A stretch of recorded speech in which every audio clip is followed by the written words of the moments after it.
really quick announcement. We're starting a Dynasty Fantasy Football League, a viewer league. If you want to join, tweet at us at 3rd and 20_ on Twitter, or leave a comment if you're watching the video on YouTube. Like and subscribe as well. Thanks, guys. 3rd down and 20. From a Dynasty perspective, listen, man, I have no idea what to do with Aaron Jones, just because it feels like it's never going to be worth selling him because he's just always going to be a top 5 running back. It's not. But I can tell you as an Aaron Jones owner, in terms of I've tested the market out for him a couple of times. I just think it's always going to kind of be that way. Everyone's going to kind of be expecting Aaron Jones because before it was always Green Bay's not going to bring him back. He's not going to be as good in another offense. Green Bay's not going to bring him back. Once he's out of LaFleur's offense, he's going to be bad. He gets the extension. I don't think his value is really moved at all. So I think he's mostly a hold. His value is definitely up from last year, though. The thing I think is the thing with Aaron Jones here is that people want to look at all the red flags, whether that's going to be in the past, his contract situation, whether that's right now, it's Aaron Rodgers last season, whether it's, drafting A.J. Dillon last year. Like, there's always been red flags around Aaron Jones, and that's what's kind of holding his dynasty value down. But with, Rodgers coming back, A.J. Dillon we saw last year minimally. Aaron Jones is going to be a top 10 back again, pretty much for sure, as long as he stays healthy. So I think the time to sell Aaron Jones is midseason. Some running back is going to go down, and someone's going to want a running back really, really bad. And Aaron Jones is going to be sitting there as a top 10 running back for the rest of the season, and you'll be able to get almost whatever you want. And that's the time to just pull the trigger and say, peace.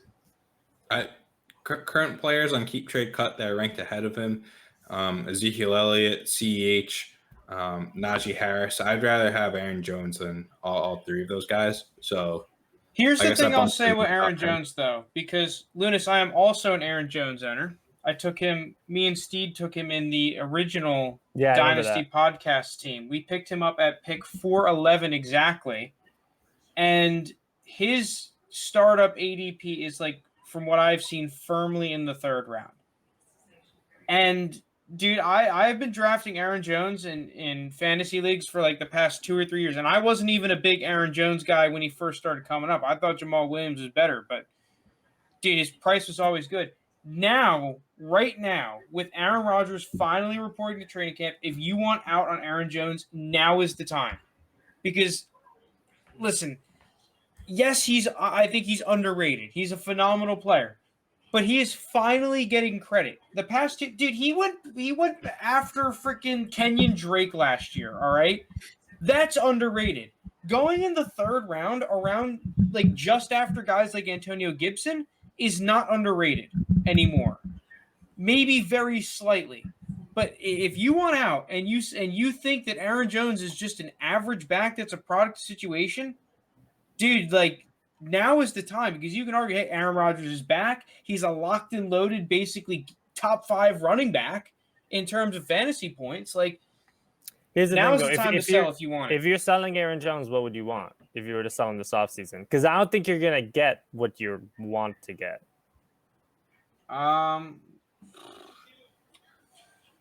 You'll get a first, a second, and a player, and you'll be happy. Like, I don't even think you're getting that. I don't know if you're getting it.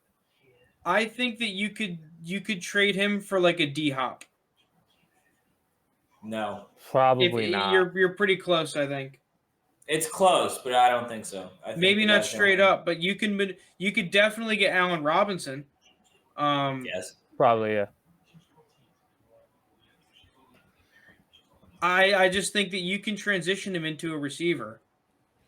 Like, I think if you like them, like Cortland Sutton or Jerry Jeudy, you could probably get them plus for Aaron Jones. Yep. That's really not a bad deal. If you're scared about his longevity, I feel like you can trade him into an asset that you believe more in long term.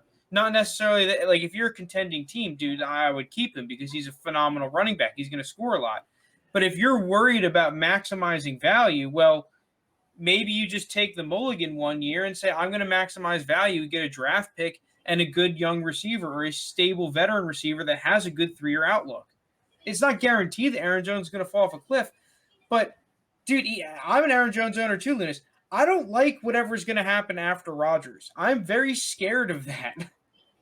I think everyone is, and I think that's the problem. And I think that probably is going to be built into the price even now, like with Rodgers reporting to camp and knowing I think he's that's going the to be reason in the full it's 16. season. I think there's still a big black cloud hanging over Aaron Jones' name, and it's not pretty. And that's why I think your best bet is to hold him a little longer, wait for some injury to happen, and then pull the trigger on a panic move by somebody else, and you'll be able to get pretty much whatever you want. I don't know. I think now because Aaron Rodgers just reported. There's that, like, now the Aaron Jones, like, he's good this year. Like, I think he instantly, to some people at least, jumps Zeke. Like, if we're gonna look at the keep trade cut guys, I think for a lot of owners, maybe not everyone, but there are owners where he definitely jumps Zeke. I think that there are owners where for win now he jumps even Clyde Edwards-Helaire and J.K. Dobbins, who he's below, or you can get a pretty similar price to those guys. So I think that if you want to sell, it's now. But if you're a contending team, don't sell them. Sorry, I kind of just hijacked that. No, good content. AJ Dillon, we all have him as overrated. I mean, to have him as a top 32. I do think he's a backup to own, just simply because I love him most. If the like, not that they don't like him, but if the Packers were extremely confident in AJ Dillon, they wouldn't have paid Aaron Jones all that money. Yeah, I think there's still people that are hanging on to. I wrote it in my evaluating the 2020 run back class on 3rd20.com, where you're really just going off of one game for AJ Dillon, and it was one game against the Titans where it was like a snowy game, and they just ran in a bunch of times, and Aaron Jones was out, and the Titans, like Chris Collinsworth was even saying it, like the Titans were afraid to run around in the snow, like they didn't want to slip, so they were just getting pushed downfield. So it's kind of like a messed up sample size to go off of for AJ Dillon. I'm not too optimistic about him, but as far as the other backup running backs in this division, I really think they're another option. So he's my backup. But I don't hate him. It's just RB32 is expensive for a dude who had one good game. He's at the same price as Damian Harris, who had 5 good games. And Damian Harris is almost set up definitely starting. Yeah, he's almost definitely starting. I don't know if AJ Dillon will ever be considered the 16-game starter. Dillon is higher than Cam Akers, which blows my mind. That's where I start. Yeah, at that price I'd take Cam Akers. Yeah, I thought in the NFL now, where the trend is not to pay running backs big money, the Packers doing that when they could have easily kept AJ Dillon and signed Jamal Williams for significantly cheaper. I thought the Packers giving Aaron Jones, it was 40-something million, maybe like 48 million, was kind of telling about how they view AJ Dillon. Not that they don't like him, but he's not at that level where a lot of people are probably hoping he is. But you also have to remember that the Packers do use Aaron Jones as an H-back to a certain extent in a lot of their sets. He's not a super traditional running back. They'll line him up in some funny spots and some interesting scenarios. Yeah, but I'm saying the games that Aaron Jones has missed, Jamal Williams doesn't do a terrible job replacing him when Aaron Jones is out. He's not nearly as dynamic, but he doesn't do it terrible. I just think AJ Dillon is better than Jamal Williams. No, I think AJ Dillon will get majority of the carries. I just more mean some of that receiving work, especially from the H-back spot.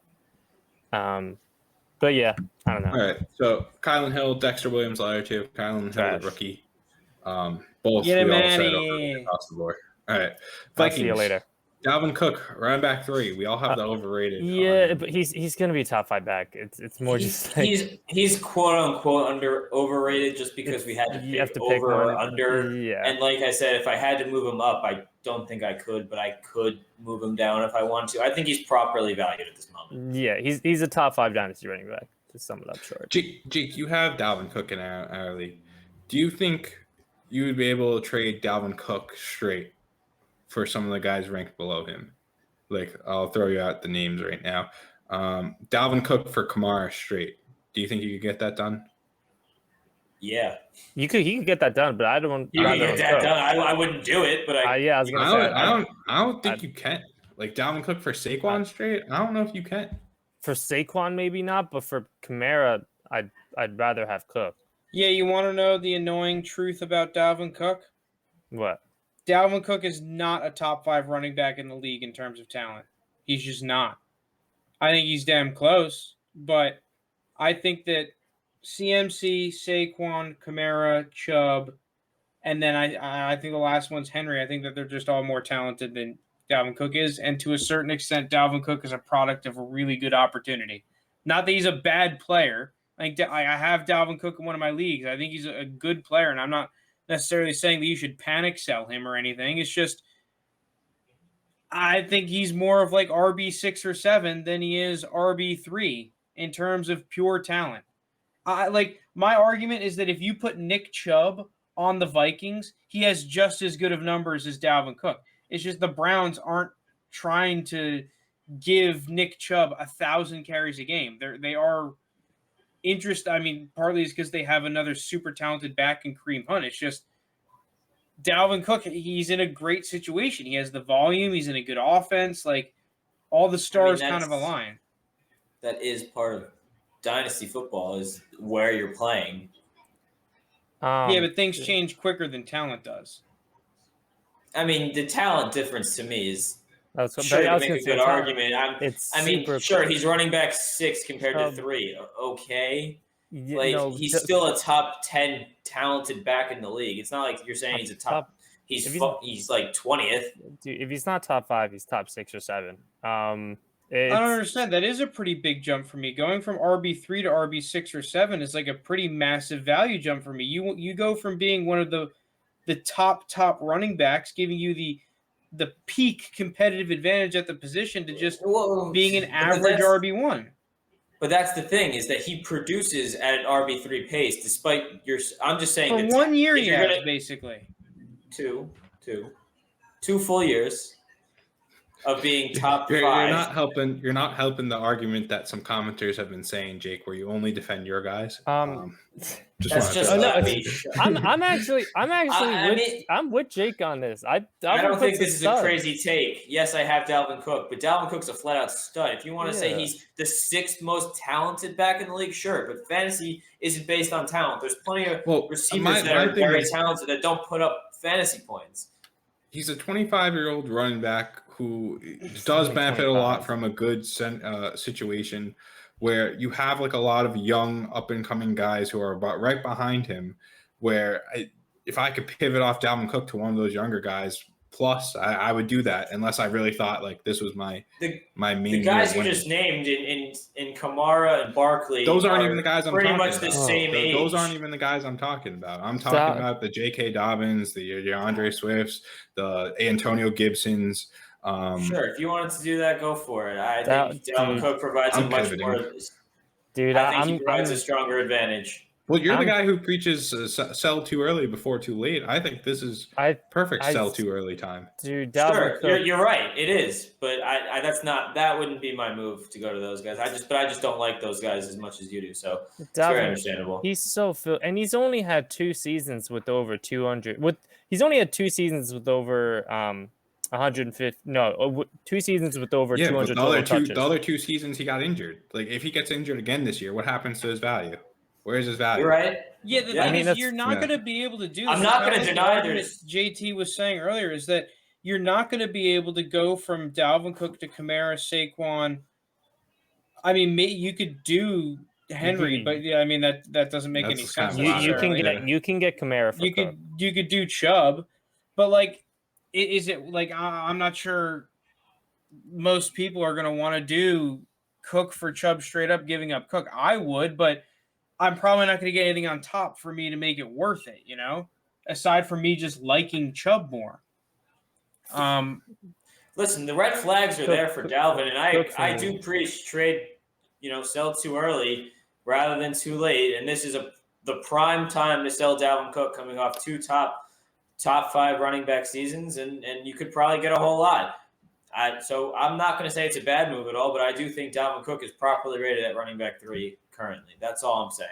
That is all I'm saying. See, where I just want to come from is that, like, if we look at his keep trade cut value at 7,500 compared to Nick Chubb's at 6,500, that's why I want to sell Dalvin Cook. Not because I think that Dalvin Cook is a bad player, but right. But I then just you don't go have him as a that. top 5 back. Like, if you have him valued, if the consensus is that he's a top 3 back and a consensus first round startup pick, then that's why I want to sell, because I can get a value premium getting off a guy that I wouldn't take in the first round.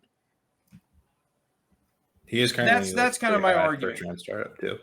And it's a very fair argument. Like I said, there's a lot of red flags with Dalvin between his injury history, his age, just there's a bunch of red flags there. I'm not going to deny the red flags behind Dalvin Cook, and they've been there for a long time.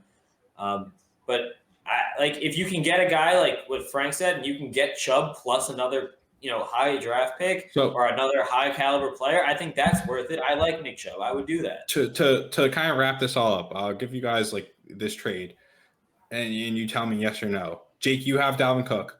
Frank, you have Antonio Gibson, and you have to add on Elijah Moore to that trade. Are you doing that? No. Jake, are you doing that? Are you doing that? Yes.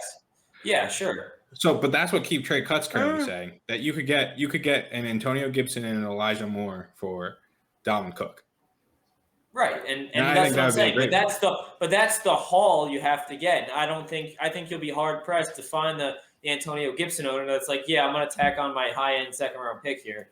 If my team is in full on competitive mode, then I might do Dalvin. I was gonna say I could see someone who's a top contender doing that, because just going all in.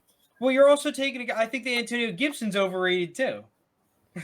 Yeah, I don't necessarily disagree, but I think that's a good player to pivot to. Yeah, you're right. You're Young. right. Let's right. We're taking a while though. Yeah, Madison again.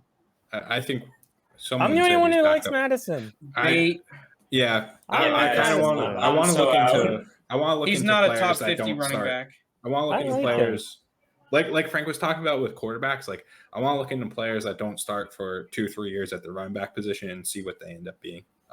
Which we should do a study on later. And then Frank, you could say his name because you like him a lot.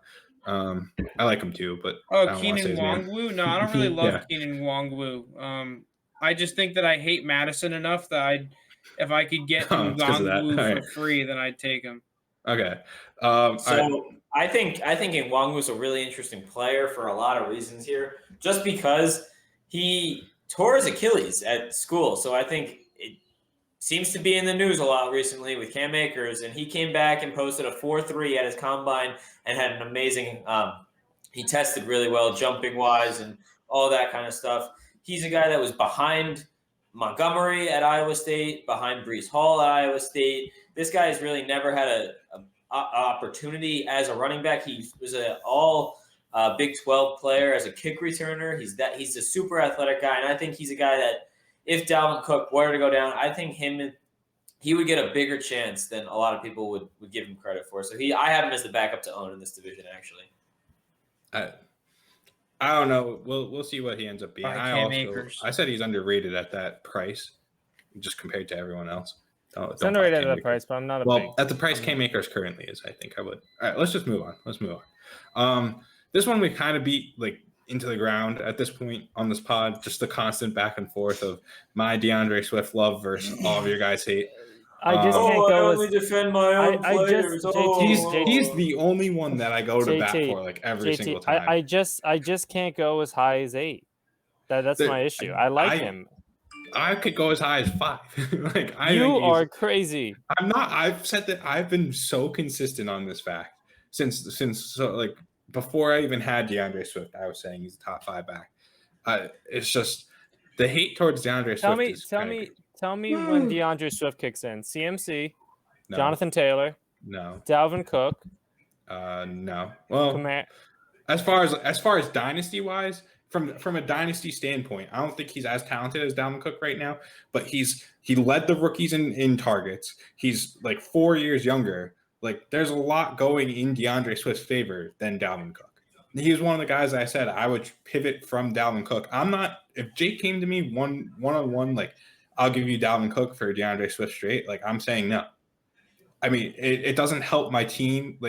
the current status of my team for me. Well, to do it depends on the situation of your team. I mean, if you're in like a full rebuild, but in most, if you're a contender and some guy comes to you, I think it's pretty clear, dude. If you're at least in JT's perspective, if you're a rebuilding team, get DeAndre Swift. You should value him as a top 5 back, and we all disagree.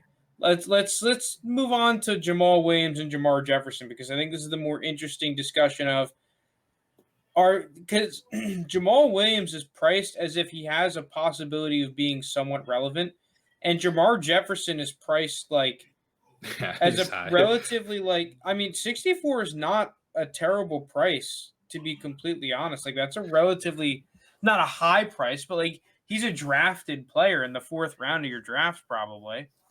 Yeah, I just think Swift and Williams, at least for right now, maybe Jefferson next year, it's different when Jamal Williams leaves. Jamal Williams is still pretty talented. Like I said, he's going to see the field. He's going to see the field. I think DeAndre Swift is going to be the main guy, but I don't think DeAndre Swift is going to be like a complete workhorse that gets like 25 touches a game between the carries and rushes.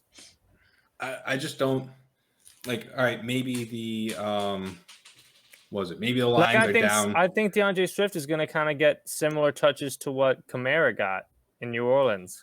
Sure, but Jamal Williams is going to then get most of that Latavius Murray kind of stuff. Yeah. I just think that the time you're seeing Jamar Jefferson is when the lines are down like 30 points, and they're just I'm talking about Jamal Williams. I'm not talking about Jamar. Oh, Jefferson. You're talking. Oh, I thought I've been talking about Jamar Jefferson. Yeah, no, I don't think Jefferson's going to see the field either. I was talking about. I think Jamal Williams. Jamal Williams will see the field. What are you taking, Jamal Williams or pick 304 this year? 304. Goodbye. As in the current 2021 class. Yes. Nico Collins is probably gone by then. Josh Palmer might still be there. If Tylan Wallace is there, I'd probably take Tylan Wallace, but otherwise probably. But it's really close. I'm taking 304 pretty easily. For me, it's close. I'm leaning 304. I'm selling this entire backfield probably. I'm obviously high on the one guy. All right, let's go on to the Bears though, because I think that David Montgomery is pretty undervalued. Not by a huge amount. I just think that he's the kind of dude that for some reason he's left a bad taste in people's mouths. I don't know what it is, but he had a fantastic year last year. Yeah, it was an easy schedule, but if you had David Montgomery towards the end of the season, you were probably pretty happy, and he was scoring you a lot of points. And for him to only be RB19 is pretty – I just find it funny that he had such a good year, and then you have someone like Miles Sanders who had a very down year from when he was projected, yet he's still below Miles Sanders, I'm pretty sure. No, he's right above. He's right above Miles Sanders, but yeah, same point. I mean, the players that are around him are. I think he's overrated. Yeah, that's where I was too. He's right around 19. Like Javonte Williams and Miles Sanders. I'd rather have both those guys. And with the Miles Sanders comparison, Frank, you were just talking about talent. I think Miles Sanders is the more talented running back. Yeah, that's fair. And I think Sanders is going to have kind of a way better opportunity next year. I thought how they used David Montgomery last season, especially toward the end of the season, was perfect. Versus I think Sanders was kind of in a weird situation, but I'm not going to focus so much on Sanders. With Montgomery, I'm looking at keep trade cut now. He's RB19. He has Javonte and Etienne and Mixon as the 3 ahead of him. He has, following Montgomery from RB20 to, we'll go to 22, it's Jacob, Sanders, and Kareem Hunt. Those next 3 behind him are talented. Yeah. The only guy there that I'd take Montgomery over is I don't even know if I'd do it now. I think I'd still take Jacobs over Montgomery. That's what I'm saying. That's why I think I would too. I think I take all 3 of those next 3. Hunt, you're on crack if you're taking a backup running back.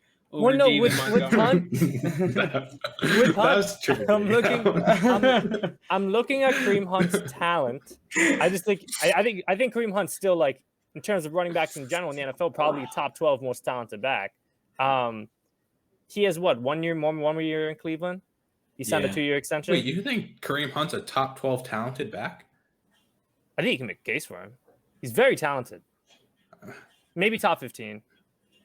Dude, I get it. when he was the starter, if he was that talented, he wouldn't have signed to be the other guy on the Cleveland Browns. If he was a starter on a different team, I just think he liked the fit. If he was if a he starter didn't kick somewhere, that chick, he probably would have been, or whatever he did to that girl. He was going off as the starter in his career. And I want to pull. He wasn't going off on the Browns when he was a starter, though. He's playing exactly the same.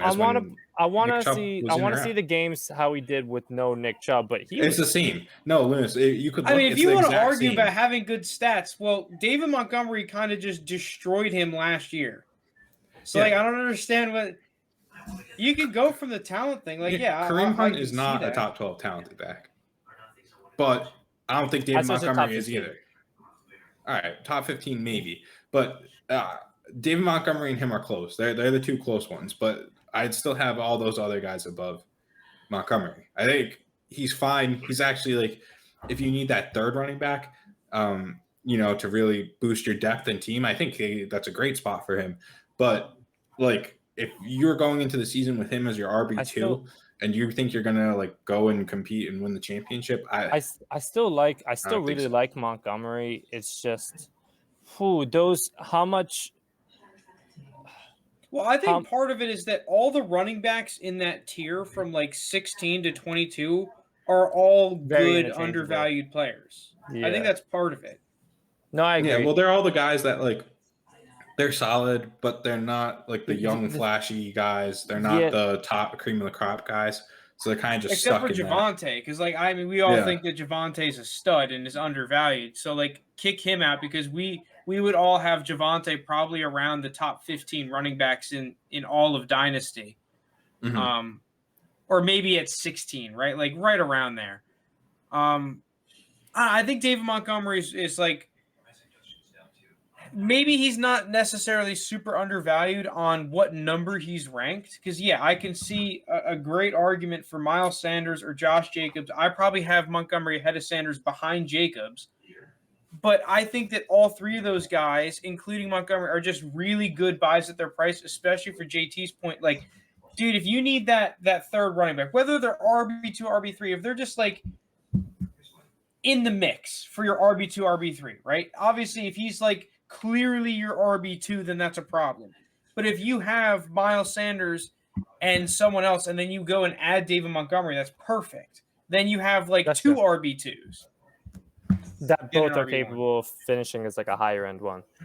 For me, it's just what David Montgomery are getting. Are you going to get the first half of the season David Montgomery, or are you going to get the second half of the season David Montgomery? Because the second half of the season David Montgomery from weeks 12 to 17 was ridiculous. The lowest he scored in the final 6 weeks of the season was 19. We also have to remember too that he went crazy at the end. Season for the Bears, their quarterback play was atrocious. That's also true. The first 3 or 4 games, that's also true. Mitchell Trubisky, I don't think saw all 11 players on the defense. And then all of a sudden you put Nick Foles in. Nick Foles kind of shits the bed because he can't move anymore. And then you put Trubisky back in. It's holy crap, here's the dude we drafted to be second overall. And then that kind of made the whole offense click. All right. Tariq Cohen, Damian Williams, Khalil Herbert. Tariq Cohen, get him out of here. He's done. He's on the PUP list now, too. I think he's getting cut. The funny thing with Tariq Cohen, too, is this is one of the biggest baits in Dynasty, is if you point to the contract too much, that's a bait. Because the contract was their value X amount of years ago, generally speaking. Tariq Cohen, they would not offer that contract to him now. If they could go back in time, they would have been dude, no fucking shot. That's fair. He's going to get – same thing with Michael Thomas probably. Michael Thomas is a good player. At the time, it's a good contract. Dude, now the Saints are dude, fuck that. I'm not doing that contract. Get out of here. I actually just switched Herbert. I switched Khalil Herbert to an underrated because I forgot that I do like him as far as a draft prospect. He's the backup to own here. It's Khalil Herbert.